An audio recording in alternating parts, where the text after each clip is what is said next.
মন্ত্রী বাংলাদেশ সরকারের বাংলাদেশ মৎস্য উন্নয়ন কর্পোরেশন মৎস্য ও প্রাণী সম্পদ মন্ত্রণালয়ের অধীনে একটি অস্থায়ী ভিত্তিতে সরাসরি নিয়োগের লক্ষ্যে একটি সার্কুলার প্রকাশিত হয়েছে।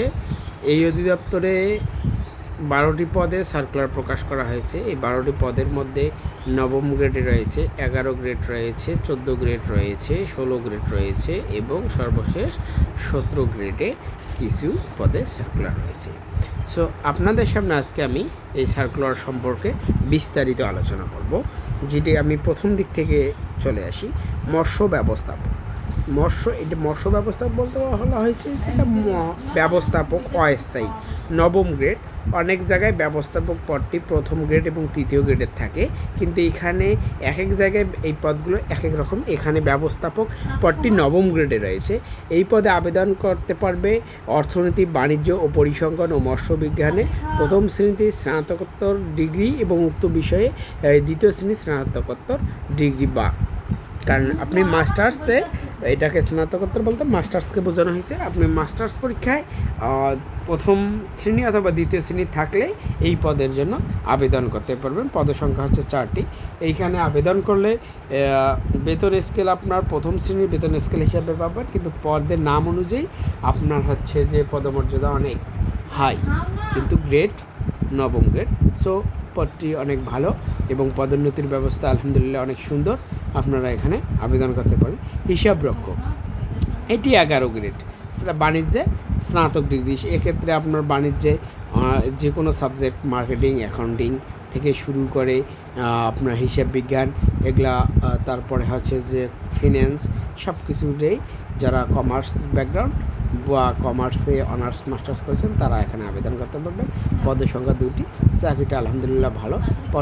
হিসাব রক্ষক পদে স্থায়িত্ব ও পরবর্তীতে আপনি হচ্ছে প্রমোশনের ব্যবস্থা রয়েছে, আলহামদুলিল্লাহ ভালো। তারপরে ফিশ প্রসেসিং টেকনিশিয়ান, এটি একটি টেকনিক্যাল পোস্ট। কেমিস্ট, বায়োকেমিস্ট বা প্রাণীবিদ্যা, মৎস্য বিজ্ঞানে যারা স্নাতকোত্তর ডিগ্রি তারা এখানে আবেদন করতে পারবেন এবং এদেরও প্রমোশনের ব্যবস্থা রয়েছে অনেক ভালো। ফিশ প্রসেসিং টেকনিশিয়ান মানে আপনি এখানে অনেক কাজের সুবিধা এবং পরবর্তীতে এই অভিজ্ঞতা লাগে আপনি হচ্ছে যে আপনার ব্যবসা বাণিজ্য এবং প্রসার করতে পারবেন। তারপর হচ্ছে যে মার্কেটিং সহকারী অস্থায়ী, মার্কেটিং সহকারী স্নাতক ডিগ্রি, এটি যে কোনো বিষয়ে স্নাতক ডিগ্রি, সেটা হতে পারে সায়েন্স ব্যাকগ্রাউন্ড, বিজ্ঞানের সাবজেক্ট হতে পারে, কমার্সের সাবজেক্ট হতে পারে, আর্টসের সাবজেক্ট। এখানে 5টি পদ রয়েছে। এটি 14 গ্রেডের পদ। এটির প্রমোশনের ব্যবস্থা রয়েছে, কিন্তু এটি একটু ফিল্ডে কাজ করার ফিল্ডে কাজ করতে হবে। তো সেক্ষেত্রে এখানে মার্কেটিং করতে হবে কি ফিল্ডে। যারা এই পেশার সাথে পূর্বে পরিচিত তারাই মূলত এখানে আবেদন করলে তারা চাকরিতে ভালো করবেন। স্লিপওয়ে অপারেটর স্থায়ী 14 গ্রেড। এটি একটি পদ। সংশ্লিষ্ট কাজে মাধ্যমিক স্কুল সার্টিফিকেটে পাস। অপারেটর হিসাবে যারা কাজ করছে তারা মূলত এখানে আবেদন করতে পারবেন। তারপরে হচ্ছে যে আমরা এখন দেখতে পাচ্ছি যে ক্যাশিয়ার হচ্ছে এটা বাণিজ্যে স্নাতক ডিগ্রি সম্পূর্ণ অভিজ্ঞতাদের অগ্রাধিকার হয়, কিন্তু এক্ষেত্রে আপনার কমার্স আর সায়েন্স সবাই এখানে আবেদন করতে পারবে।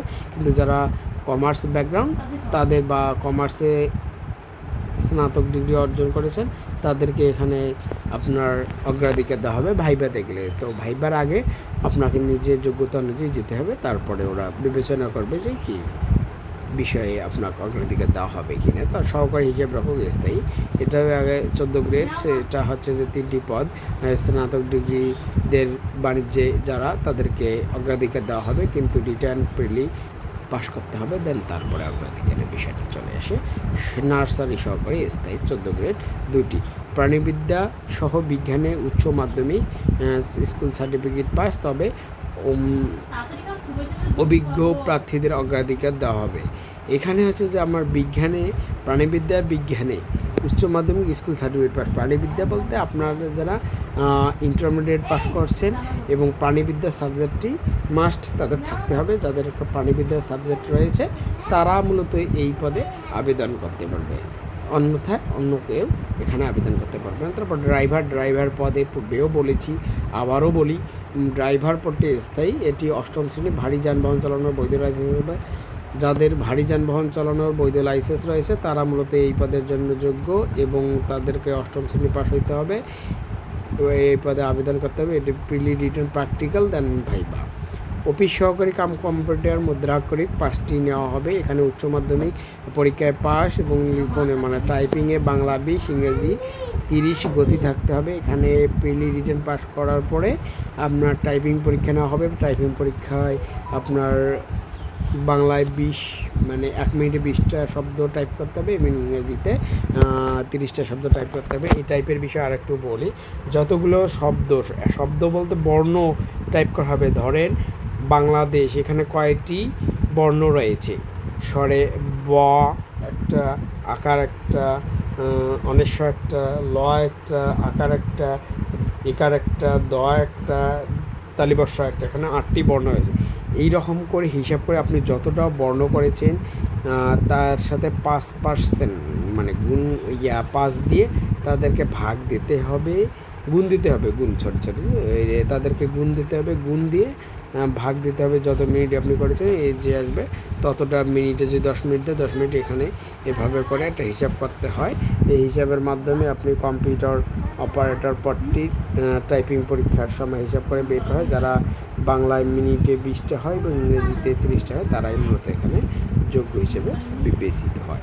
বাজেট সহকারী, এটি বাণিজ্য বিভাগে উচ্চ মাধ্যমিক বা এইচএসসি পাস এবং অভিজ্ঞতাদের অগ্রাধিকার দেওয়া হবে। এটা কমার্সের যারা ইন্টার পাস করেছেন তারাই এখানে আবেদন করতে পারবেন। টালি সহকারী উচ্চ মাধ্যমিক সার্টিফিকেট সহ সংশ্লিষ্ট কাছে 2 বছরের অভিজ্ঞতা। টালি সহকারী বলতে একটা হিসাব গড় যে হিসাবগুলো বের করা হয়, আমরা যে 9, 10 অঙ্কগুলো করছি টালির এই রকম অঙ্কের সিস্টেম, যারা এখানে এই পদে ওই কাজে কোথাও করেছেন হিসাবের, তারা মূলত এখানে ওই অভিজ্ঞতা দিয়ে আবেদন করতে পারবেন এবং এই অভিজ্ঞতা আপনারা আবেদন করলে এগুলো হচ্ছে যে পদের জন্য যোগ্য হিসেবে আপনি গ্রহণযোগ্যতা। আর আবেদন করার জন্য http://bfdc.teletalk.com.bd ওয়েবসাইটে গেলেই আপনি এখানে অনলাইনে আবেদন করতে পারবেন এবং অনলাইনের মাধ্যমে টাকা জমা দেবেন। সবাইকে ধন্যবাদ আমার পাশে থাকার জন্য এবং সুন্দর সুন্দর কমেন্টস এবং মন্তব্য